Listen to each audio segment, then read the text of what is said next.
ఈ పుచ్చకాయ ముక్కల్ని గ్రైండర్లో వేసి జ్యూస్ చేసుకోవాలి. ఇందులో ఖర్జూరం కూడా వేసుకోవాలండి. వేసుకొని చక్కగా మిక్స్ చేసుకోవాలి. ఇప్పుడు ఇలా మిక్సీ చేసుకున్న జ్యూస్ని నీట్గా వడపోసుకోవాలి.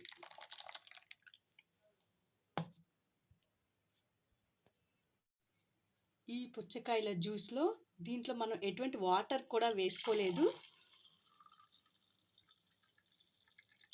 ఈ జ్యూస్లో ఇప్పుడు సబ్జా గింజలు ఒక 2 స్పూన్స్ వేసుకుంటాం.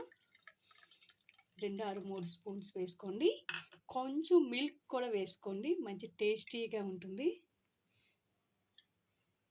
అంతేనండి, ఎంతో టేస్టీగా ఉండే ఇది డయాబెటిక్ పేషెంట్స్ కూడా చక్కగా తాగొచ్చు. ఎందుకంటే దీంట్లో మనం షుగర్ అనేది వేయలేదు, ఖర్జూరం వేసాం కనుక. ఇందులో వాటర్ వేయలేదు.